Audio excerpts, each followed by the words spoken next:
Yo, welcome back. Episode 30 of the Splat Sports Network. I'm Hunter McCormick, and you might be wondering, well, where's the rest of the guys at? We're changing how the show is going to kind of work, okay? We want to produce episodes Monday, Wednesday, Friday. That's the hope. And so just because the boys are in season, sometimes that means I'll be on here by myself. Sometimes I might bring a guest. Today, I did not bring a guest. Today was just kind of a fill in. We want to get clips out because we feel at times that our show is a little behind and we don't want that. So we want it to be right here, right now. And that's what we're doing. So with that being said, Monday's show is going to be kind of the weekend review. So we're going to review the weekend and then we're going to do our winners and losers of the week. We're going to do that today. And then we're also going to have a video Friday, hopefully. And then Wednesdays, I don't really know what we're going to do. We might do a segment to kind of kick off the show. Haven't really figured that out yet. And then Fridays, we'll do another one. Haven't figured that out yet either. So a lot to work on. Sorry if the audio's bad. Sorry if it's a little low quality. It's by myself. Sorry if the editing's a little weird. It's me too. So bear with us on that. But with that being said, let's go ahead and get into the winners and losers of the week. My winner of the week. Actually, no, I'm going to go loser first. Okay? Loser first. And that is the New England Patriots because, man, oh, man, do they have an issue. They fired their head coach, Gerard Mayo. They lost the number one draft pick to – you lose the number one draft pick, you lose your head coach, and now you have two quarterbacks that can both play from what we can tell. So Drake May had a fantastic rookie year, played great. Possibly a candidate for rookie of the year. Probably not, but just throwing it out there. Then you had Joe Milton, who put up 241 yards, a 75% completion rate, and two touchdowns. That's pretty good for an NFL debut, especially against the Bills and their win against Buffalo. So that's my loser of the week. You fire a head coach, you no longer have the number one draft pick, and now you're kind of stuck in limbo. My winner of the week is the winner of this whole situation, which is the Titans. They lost their game. They have the number one pick. Interested to see who they're going to go with. Cam Ward, Shadur.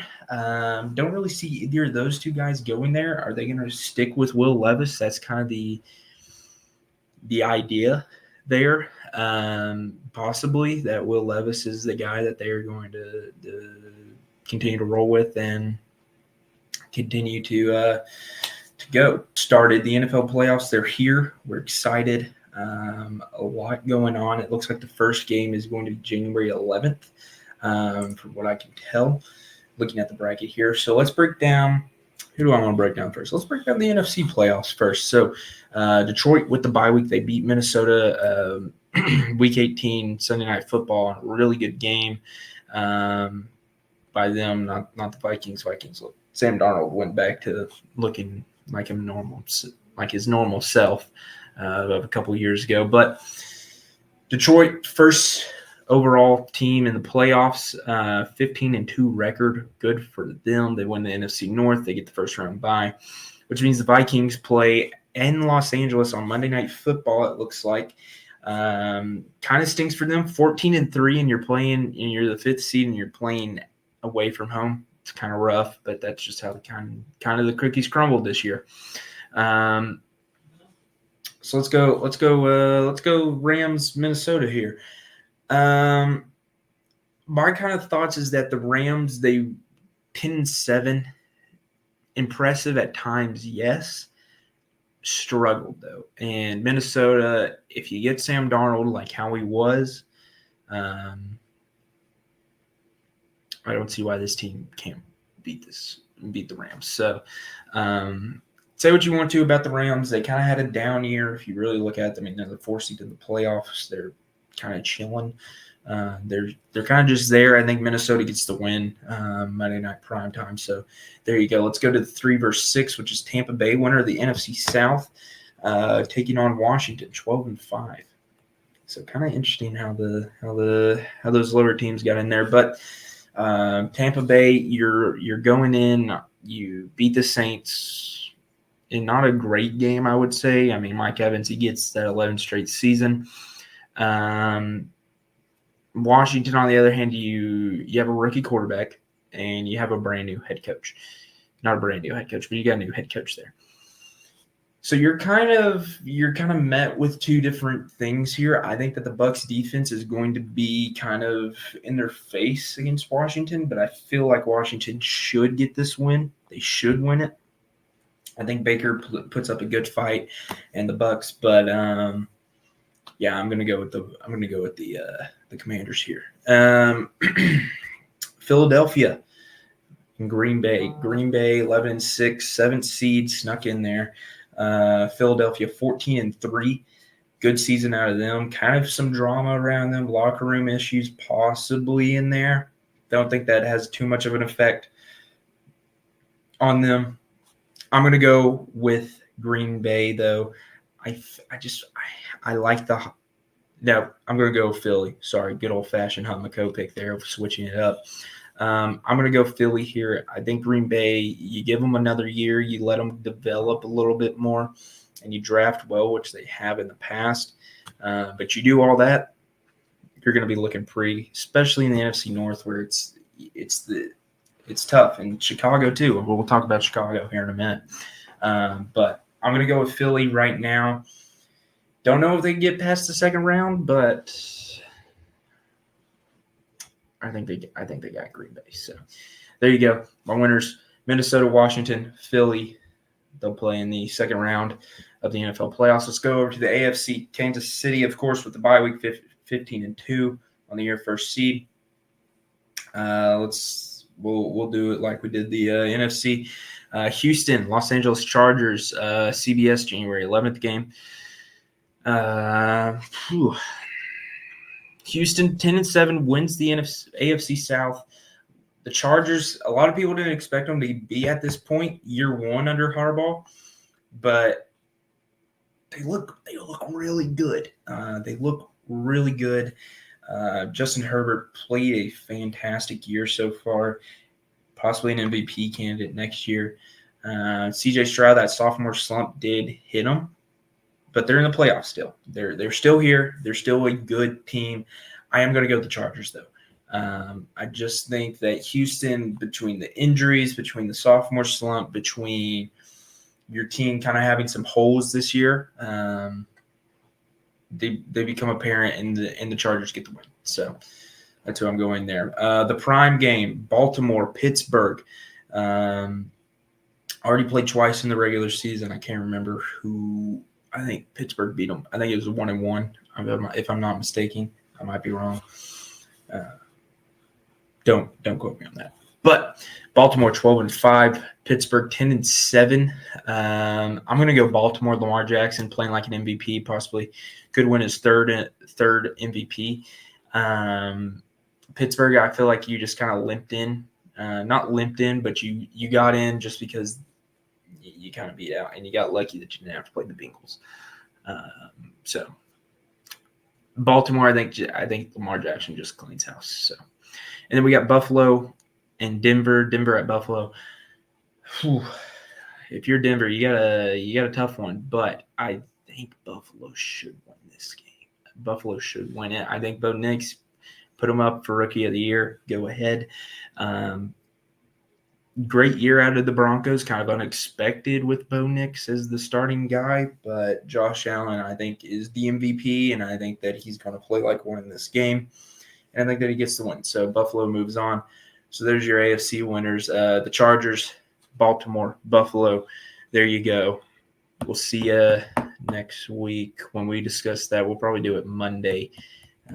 Maybe no, not Monday. We'll probably do it Wednesday when we get the second round of games kind of filled out. But there you go. NFL head coaching vacancies. Let's start there. Let's start in Jacksonville. Fired Doug Peterson after kind of failing to meet expectations with the team that he had. I kind of thought that the Jaguars would have a much better year than they did have. They had a lot of free agency acquisitions. that I thought would help this team a lot. Trevor Lawrence did get hurt. You had to rely on Mac Jones. 3-13 was when Peterson took over. Finished 4-13 this year. That's just not good.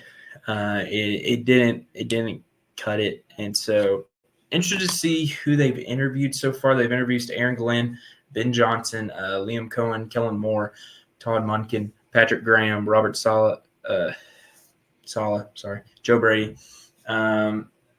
Interested to see who they get out of there. I feel like it might be one of those Lions guys, just because you are going into a better situation. You know you have a starting quarterback.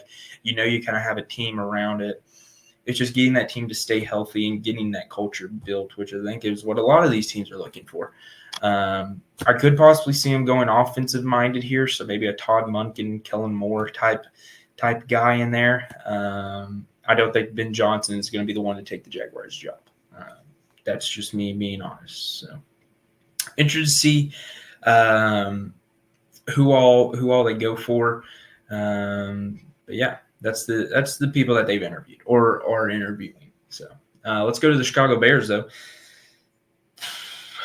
This is a tough one because you know the division you're going into. You're going into the toughest division where you have 3 teams in the playoff currently. You have Caleb Williams. You have no offensive line besides Darnell Wright. Wide receiver wise, you're kind of good there. You go into a team that's got a lot of issues. Interested to see kind of how they work this. I think they need to go offensive minded coach. I would hate to see a guy like Brian Flores go there. I think that it would kill Caleb Williams' development.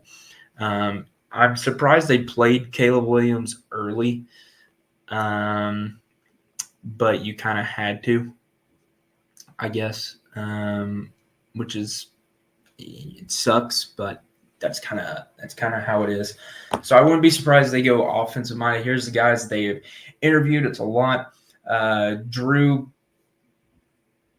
Petzing. I don't know how to say his name. He's the Cardinals' offensive coordinator. Brian Flores. College teammates with Brian. What's his name? What is his name? Whoever, forget his name. They were college teammates, so that's why a lot of people are saying he could go to Chicago. I would hate to see that personally, but that's just me. Arthur Smith, Steelers offensive coordinator. Could work. Ben Johnson, I would definitely see Ben Johnson probably. If Ben Johnson, I think, is the number 1 target, and I think that it would work very well. Aaron Glenn, Lions defensive coordinator. Anthony Weaver, Dolphins defensive coordinator. Pete Carroll, older concerning there, but see it. Mike Kafka, the Giants offensive coordinator, doubt it. Mike Vrabel builds culture. We saw it in Tennessee. It just didn't really work out there because he kind of had some bad luck on some drafts. It's a name to watch out. He might be going for another job. David Shaw, the former Stanford coach, he's a guy to look out for. I think he's with the Broncos right now as a senior personnel. Oh, yeah, with the Broncos as senior personnel. Todd Monken, again, Ravens offensive coordinator. I doubt it. I say Monken's probably staying in Baltimore. And Joe Brady. Joe Brady, I think, could be another guy that takes this job. So who knows? Let's go to New England. The Patriots. We talked about him as my loser of the week, just because you lose the number 1 pick. You fired Gerard Mayo, which apparently a lot of people didn't like him. Apparently he did a lot of things that were not very head coach. Wouldn't be something that you want your head coach to do. So yeah. But I think that the Patriots job is interesting. You have a young quarterback. You kind of have a roster that's not, I wouldn't say great, but it's usable, and you put a head coach in there that can make some changes. I mean, heck, could see the Patriots back to their glory. Here's the people that they have interviewed. They've completed 2 interviews. Pep Hamilton, longtime NFL assistant coach. Brian Leftwich, former Bucs offensive coordinator. Mike Vrabel and Ben Johnson are the only other 2 that have been, I guess, said or announced. I could see Vrabel taking this job. I think he wants to go back to New England. He played there. Ben Johnson, I don't think he would take this one. Just don't think it would be. Maybe working with Drake May would be cool, but I think they're going to get the job to Vrabel. Let's go down to New Orleans. Dennis Allen fired November. Saints, they went 3-4. But their interim.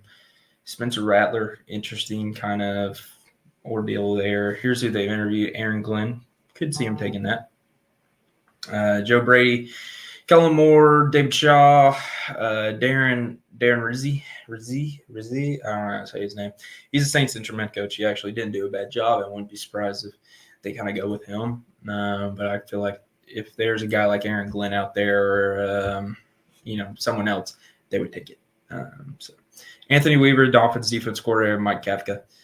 Another guy there too. The Jets have a lot going on. You have the Aaron Rodgers ordeal. You have Devontae Adams who's saying he would play there. Aaron Rodgers, I think, is gone. I mean, this is who knows really on this one. They bring in Mike Tannenbaum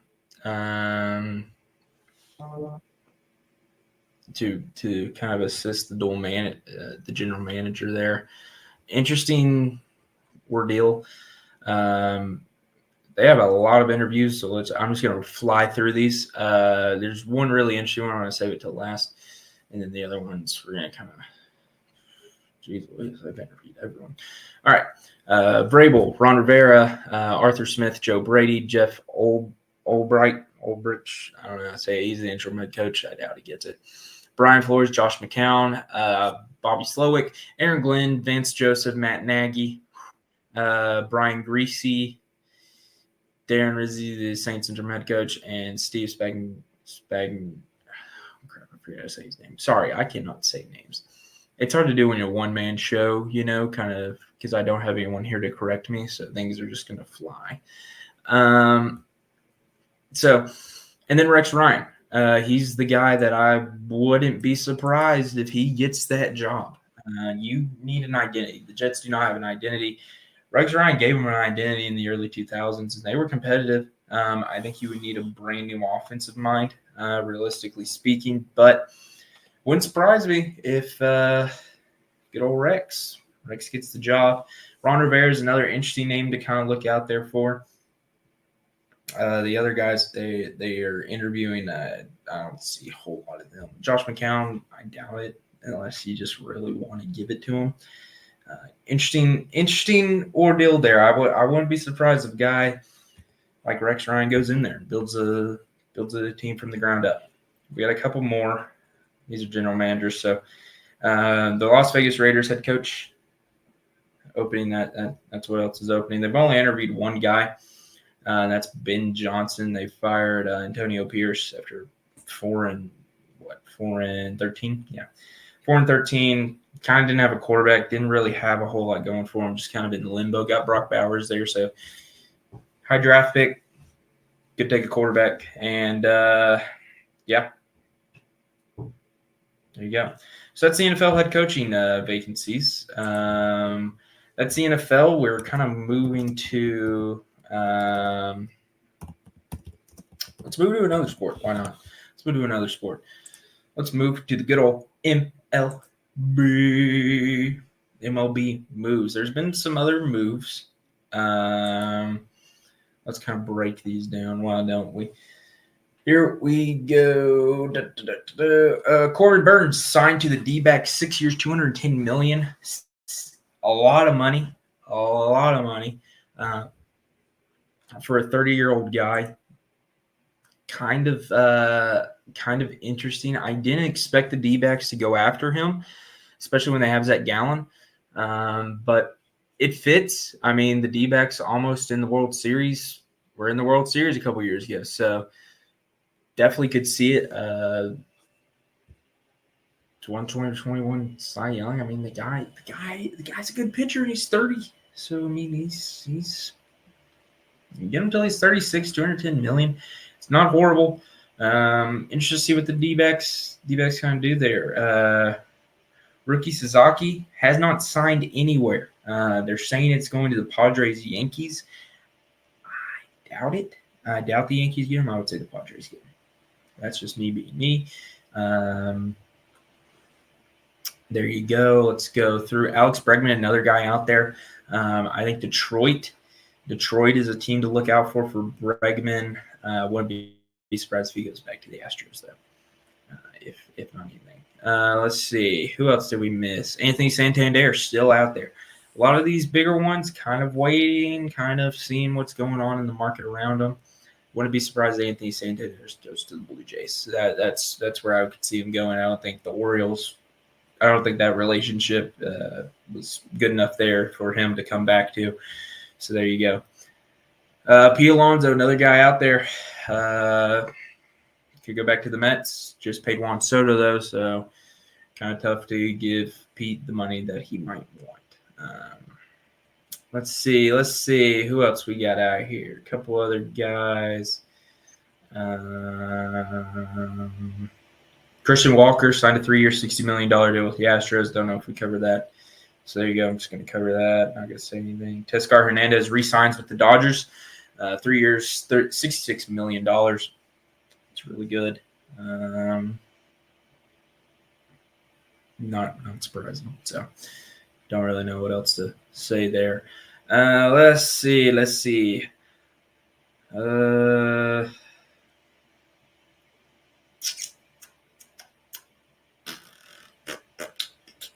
Gleyber Torres signed with the Tigers.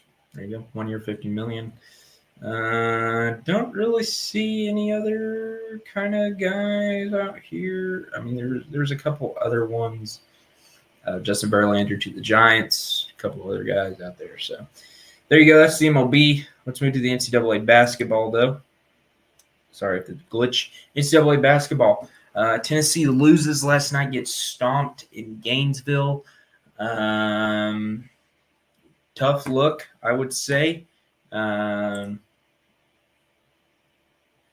look.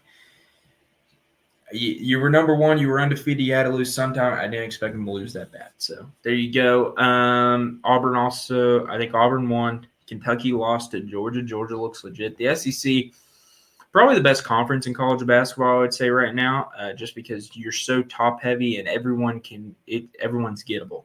It's an any given weekday kind of league. So interested to see how it kind of plays out throughout the season. We're kind of seeing it now with conference play starting.